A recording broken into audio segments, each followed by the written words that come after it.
thank you so much, guys, for supporting it and getting us this far. We got more years ahead. My name's DJ Tanner, and I'm here to host today's panel. Any Game of Thrones cosplayers out there right now? Hey?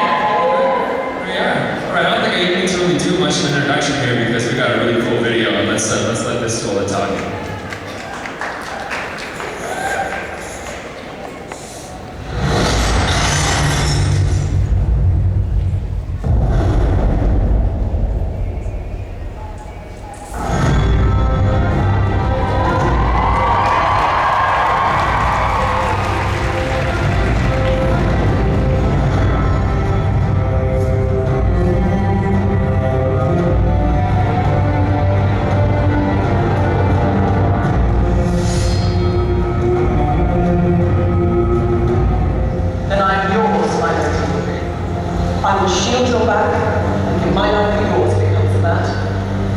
I swear it by the old gods and the new. That's what you're doing. Watching over.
When you were talking to me about the Q&A, I did say to you, didn't you? I said, how many people will be there? About 40 people?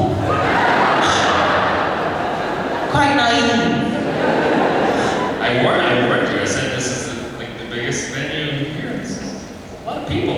Thank you. I must say, everyone I've met has been so respectful and so charming, so passionate and genuinely excited about the show, and so many lovely, lovely compliments. And I want to say thank you, and thank you for enjoying Bread of Tarth.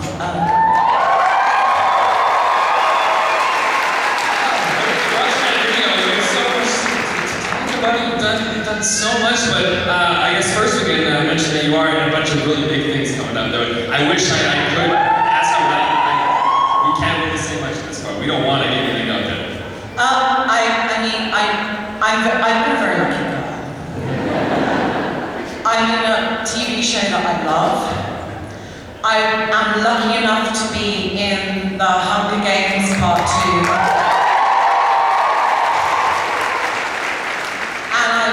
Very lucky to be in the new Star Wars film.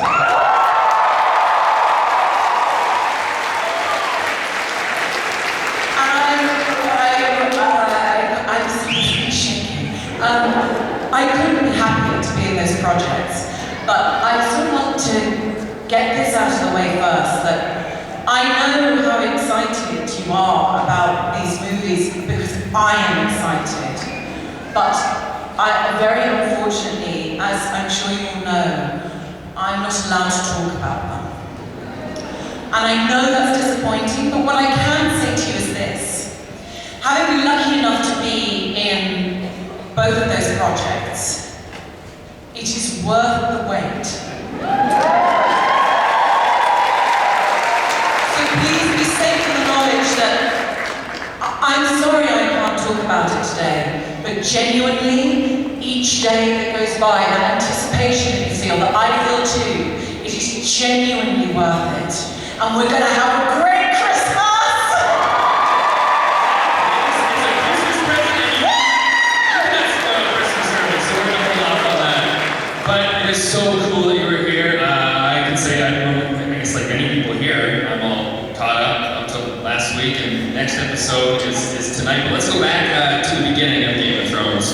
Before you got that, where did you start as an actor? You had some like really extensive training. Yeah, I keep being told by people, it's probably the most complimentary, incorrect rumor, but I gotta say I love it, that I was a model and never trained as an actor, which is not true at all. If only it were. If only my life had been like that. But I always wanted to be an actor. I was a semi-professional gymnast as a child, and I trained, I loved training. I trained quite, I was very dedicated to my training, and I trained 5, 6, 7 days a week. And then, you know, I couldn't dance anymore. There was an injury. And so I just thought, I was 11, and I just thought in my 11-year-old mind, oh, I'll just be an actor instead. Like, it was that easy. I just thought, yeah, sure, I'll just do that instead. So, I was always very passionate about classical work, about Shakespeare, and Shakespeare was my real passion. But I read masses, and then I auditioned for a classical method school called Drama Centre London. It's called Drama Centre London, and it's also known as Trauma Centre London. It's 12 hours a day, 5 days a week, often weekends as well. Plus you do about 3 hours of work when you got home. And you get into schools up until 7 a.m. so you could start rehearsing. And it was a very intense training. It was very physical, it was very academic, and it sort of broke you down psychologically and then built you back up again. Well, it broke you down psychologically and you built yourself back up again. But it was there that I did masses of classical work, but new work, and it was there that I became really interested in transformation. And particularly given the fact that I am a tall woman, I was interested in becoming something other than myself. And I was interested in the whole way of changing one's voice and one's appearance, your size. I was taught by a great man called Reuven Adib, and he was at the Actors Studio. So that's where Marlon Brando went and Marilyn Monroe. And it was really about inhabiting a character and becoming something else physically and in the way that you moved, the way that you thought, the way that you spoke, but also using yourself and using your own experience. So I left drama school. They told me that I would find it very, very difficult to find work if I would ever work at all. They were positive and encouraging, but they were quite bold about the realities of the acting industry. And I left and I worked in theatre. I was lucky enough that my first job on leaving was at the Royal Shakespeare Company. And then I worked fairly consistently in theatre until I thought, you know what, my heart has always been in screen work. I love theatre, and I look forward to doing more of it, but I really just wanted to be in those movies that I went to the cinema and was so exciting, and I wanted to be in TV shows like the ones that I watched growing up that I loved. And I thought I was just going to wait it out. And I remember my agent said to me, okay, this is a big risk that you're taking, but what is it that you want to do? And I said, I want to be in an HBO series. And he said, good luck. But 10 months later,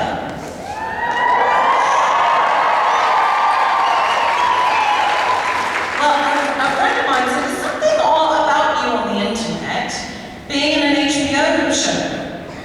And he said, you should Google yourself. And it was the first time I Googled myself. And I saw these forums for a series of books. And I was intrigued, and I immediately Googled Brienne of Tarth, and then I clicked on a page that had information about her, and I fell in love with the character. And all that I got excited about in my training at drama school, everything that I wanted to do seemed to be there in that part, in that there was a big physical transformation, but there was a woman who, although she was from another time, a fantasy time, it was an exploration of a tall woman, but more than that, an outsider.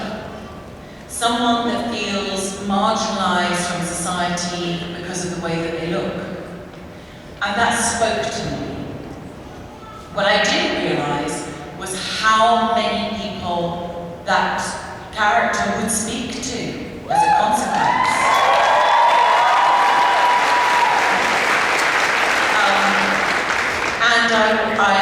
So I wanted, oh my God, I wanted that part.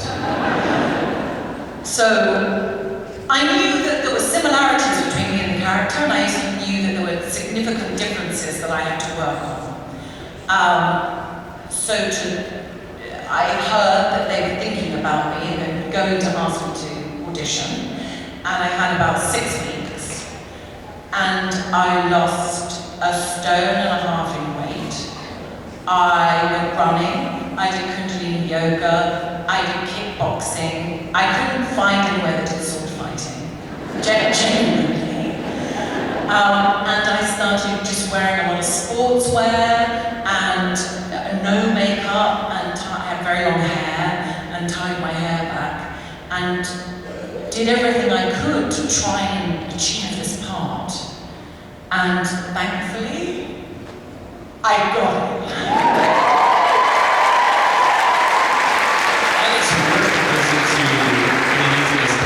How hard is it to then get out of it? After the camera stopped rolling, you're gonna try and wind down. Is it a long process to get out of the Brienne character?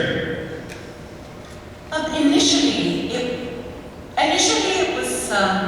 it was I wanted it to be good, I so wanted it to be good. So I'm very serious about my job, but I think it's also important not to take oneself too seriously. So I never would entertain for a minute, I just can't get out of this character. It's so painful for me to try and leave this character. It's screwed, my life is hard. So I'm it's a job, and I'm very, very lucky, so do it. Try to remember your lines and try not to bump into the furniture. And then go home.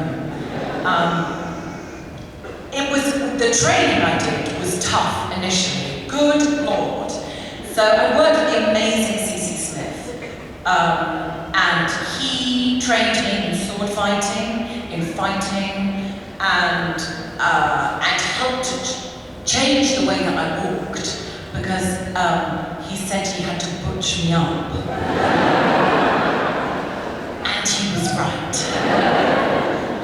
So I would work with him 3 or 4 days a week. I go to Belfast, and we worked for about 6 or 8 hours a day. And he taught me to sword fight and fight. And they also taught me to horse ride properly. I had very minimal experience of horse riding at all. And the first day I got the armour on was to, I hope this is not any spoilers. Has everyone watched it? Okay, good. It was, the first day of filming I had was the tent scene with Renly, when something happens to Renly.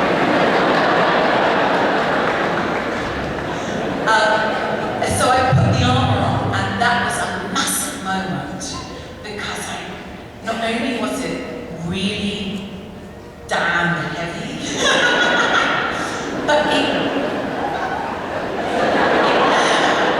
it just gave you something else. I met people today. There was an incredible woman that came up to meet me wearing full armour, major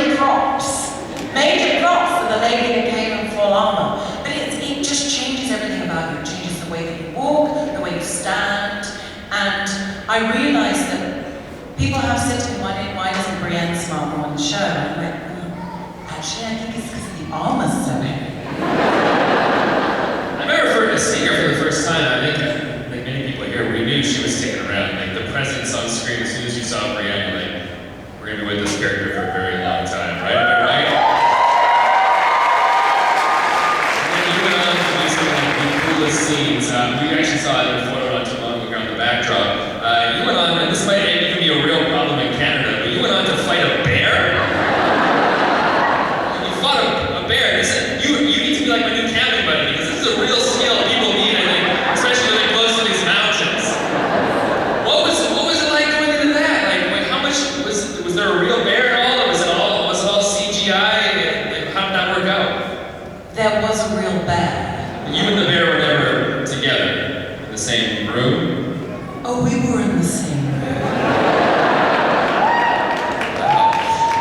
That scene is an incredible scene. At the end of season 2, I went up to David Benioff and Dan Weiss, and I said, in the book, she likes a bear, can I fight a bear? And they sort of, they are extraordinary people and really good fun. And I remember David Benioff just went, And I said, what, does that mean no? And he said, I'm just thinking of, imagine asking Bernie, our producer, if she could get hold of a live bear for us.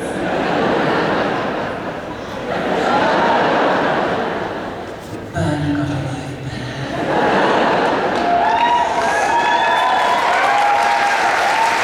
So that scene is a little more complicated than you could even imagine.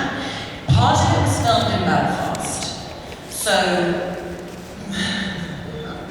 all the stuff you see in the pit was filmed in torrential rain with gale force winds. I was wearing the dress that exposes quite a lot of my chest. And in between shots, they were just hosing me down with water.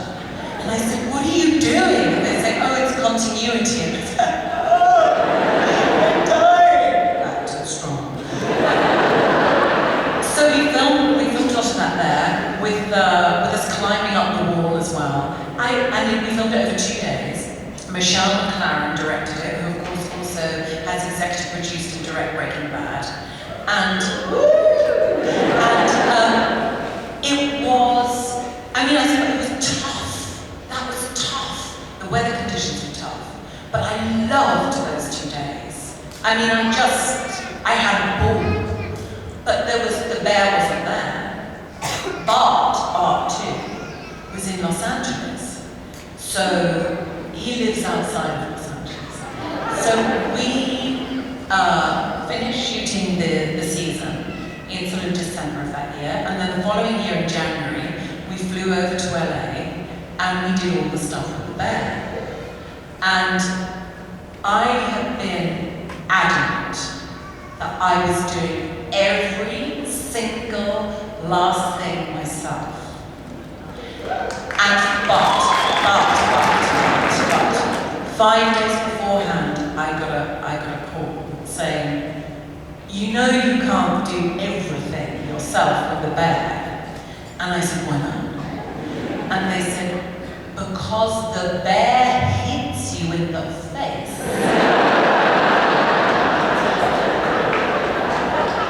And I said, I don't care.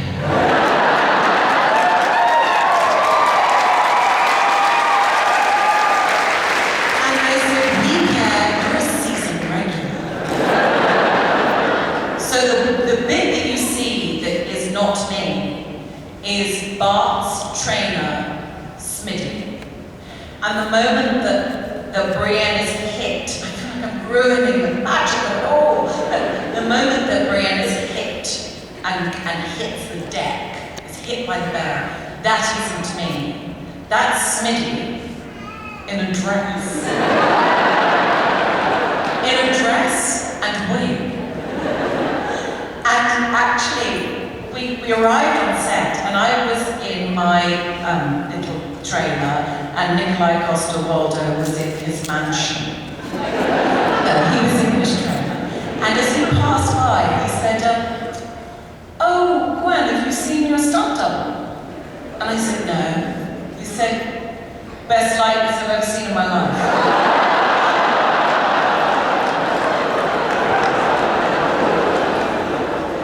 Thanks, Nicola. So that's, the rest is, the rest is for real. That is, unfortunately, that is the moment that did not happen. And also when the bear gets very close, they just couldn't. It's just not possible because it's a live animal. Though, I was the idiot going, "I want to do it for real, let me do it for real." That it was just too dangerous. But it's so thrilling to work with a live animal like that. And also, Bart was phenomenal. He was phenomenal because he had to have country and western music playing at all times to soothe him. He had to be given whipped cream in a frying pan as a treat when he did anything right or wrong. And whenever he decided to step out of his trailer, everyone had to give him a round of applause. I said, "Can I get this treatment?" So, working with Nikolai and working with the bear, were you similar? The bear's easy.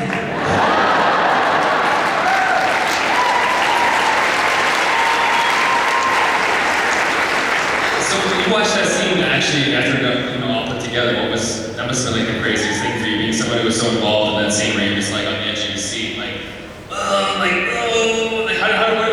what was the face? Can you reenact that moment for us? And I feel like you would have been like the most intense person watching that. Do you know what? I thought it was over rather quickly.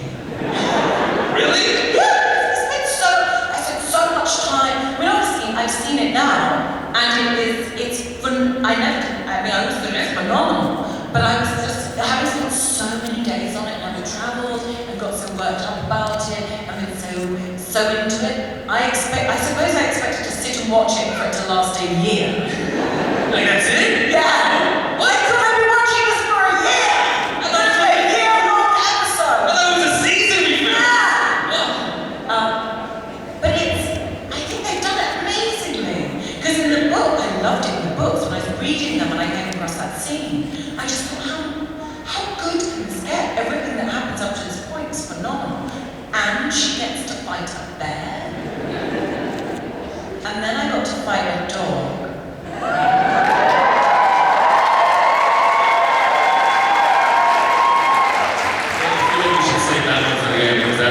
That's like the grand finale right there. But before that, in between all that, your work with Nikolai, we already talked about that a little bit. And you guys did so much together. And it was so cool, I think, seeing how his character, we kind of thought he was the bad guy at first, but then working, his character and Brienne together, and I felt his feeling for him for a little while, Well, I think that's testament to the writing.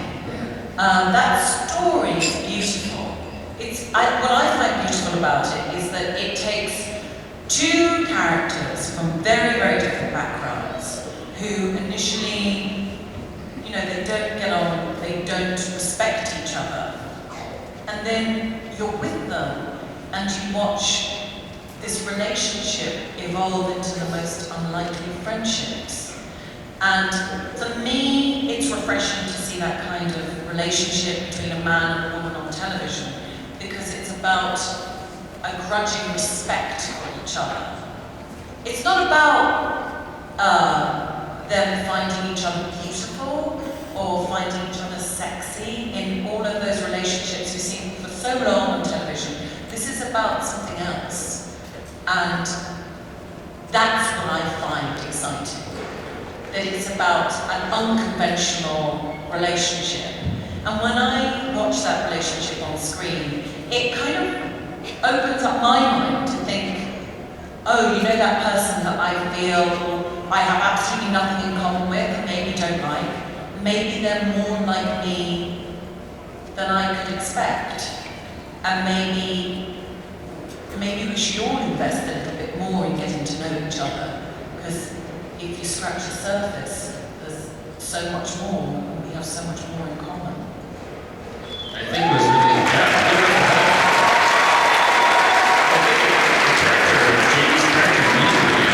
maybe influenced how the series went, given some things that happened towards the end of the last season. I think that, yeah, I agree, definitely an integral part in the outcome of that character, right?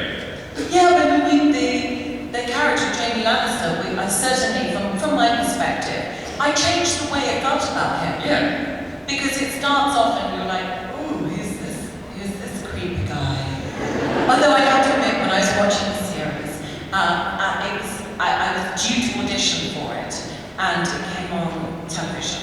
And I watched it, and the moment, you know, obviously he's engaged in an act of some intimacy with a family member. And then he just like pushes a kid out the window, and I thought, I like this. This is a show for me. But so that's how we start off, and then, I mean, he's absolutely putrid to Brienne. He's so cruel. You know, it's unnecessary. He's so cruel to her. But there is something there's something I find in when I watch it, there's something magnetic about it, about the way that they are so different and they're fighting against each other all the time. And then it's that moment in that bathtub scene when Brienne realizes, and maybe we all realize, I read it, reading it in the books and reading it in the scripts, that this man there's more to him, and I don't know how I feel about him anymore. Yeah, I used to hate the guy, but then now because he met Brienne, I want to forget that he pushed that kid out the window. You know? I'm feeling for him. He's a good guy at heart, right? It's complicated. It's just really complicated. Now, I guess we can talk about this now because we only have a few minutes left, but where we left last season, you, the character, Brienne, and the Hound, that was an epic fight, am I right? I know it was all fighting on screen and all, but it looked like that must have hurt too, even though you weren't actually, or did you even was there any moments where you actually made contact by accident? Because that was a dirty fight. It wasn't a walk in the park. Yeah, do you know what? I love that scene. I love that scene. Rory McCann is fantastic. He is the amazing character. And I was really excited to work with him. And when I read that scene, I was thinking like, oh well, okay, I'm gonna die. Maybe not. But I mean, that was a huge undertaking. Huge. And we trained for 2 months, 3 or 4 days a week, again 6 or 8 hours. And we worked it out, exactly what form it would take. And I was in training for about a month before then with my trainer. And throughout, whilst I was training for the fight, I was doing my own training as well to try and build up the stamina and strength to be able to undertake it. Because with a fight like that, it isn't like a fight in life. It's like a dance. It's choreographed. But we wanted it to be stupendous. And we wanted it to be truly engaged. And Rory and I are two very passionate performers. And we put all that we had into trying to make our performances as real as possible. And we were so engaged in that. And it was testament to the brilliant C.C. Smith, who choreographed it, that no one was badly hurt.